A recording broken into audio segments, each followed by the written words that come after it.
வணக்கம். இன்னைக்கு பீட்ரூட் தோசை செய்ய போகிறோம். நம்ம எப்பவும் செய்கிற தோசையே செய்யாமல் ஒரு மாறுதலுக்கு இந்த மாதிரி செய்யலாம்.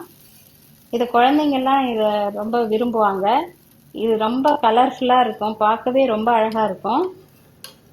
அதே சமயத்தில் காய்கறி சாப்பிடாத குழந்தைங்களுக்கும் இந்த மாதிரி செய்து கொடுக்கும்போது அவங்க நல்லா என்ஜாய் பண்ணி சாப்பிடுவாங்க.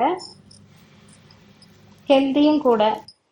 வாங்க இது எப்படி செய்யறதுன்னு பார்க்கலாம்.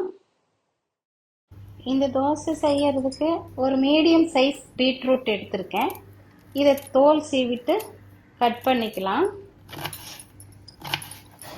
இந்த கட் பண்ண பீட்ரூட்டை நம்ம ஒரு மிக்சி ஜாரில் சேர்த்துக்கிறேன். இதில் 2 பச்சை மிளகாய், 2 துண்டு இஞ்சி, 1 டீஸ்பூன் அளவுக்கு ஜீரகம் சேர்த்துக்கிறேன். இதை அப்படியே நம்ம அரைச்சிக்கிட்டு வந்துடணும். நான் உப்பு எதுவும் சேர்க்கல, தேவைப்பட்டால் சேர்த்துக்கலாம். இப்போ இந்த பீட்ரூட்டை அரைச்சிட்டு வந்தாச்சு. ஒரு கிண்ணத்தில் தோசை மாவு எடுத்து வச்சுருக்கேன். அதில் இந்த விழுதை சேர்த்துடுறேன். இதை நல்லா கலந்துக்கணும். இதில் உப்பு தண்ணியெல்லாம் கொஞ்சம் பார்த்து சேர்த்துக்கணும். இப்போ இந்த மிக்சி ஜாரில் இன்னும் கொஞ்சம் தண்ணி சேர்த்து இதில் ஊற்றிக்கிறேன். இப்போ இந்த இதுக்கு உப்பு தேவைப்படலை, நான் உப்பு சேர்க்கலை. நீங்கள் தேவைப்பட்டால் சேர்த்துக்கோங்க. இப்போ இது மாவு தயாராகிடுச்சு. இப்போ தோசை வாக்க வேண்டியது தான்.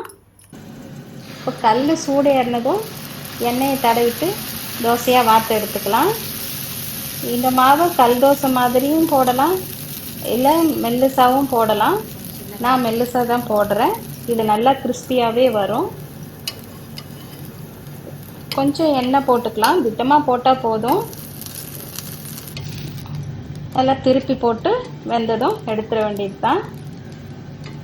பாருங்கள் எவ்வளோ கலர்ஃபுல்லாக இருக்குன்னு. இன்னொரு தோசையும் வார்த்துடுறேன். இந்த தோசை தேங்காய் சட்னியோடு சாப்பிட்றதுக்கு ரொம்பவே சூப்பராக இருக்கும். நீங்களும் இதே மாதிரி ட்ரை பண்ணி பாருங்கள். கமெண்ட் பண்ணுங்கள். இந்த வீடியோ உங்களுக்கு பிடிச்சிருந்தா லைக் பண்ணுங்கள், ஷேர் பண்ணுங்கள், சப்ஸ்கிரைப் பண்ணுங்கள். நன்றி, வணக்கம்.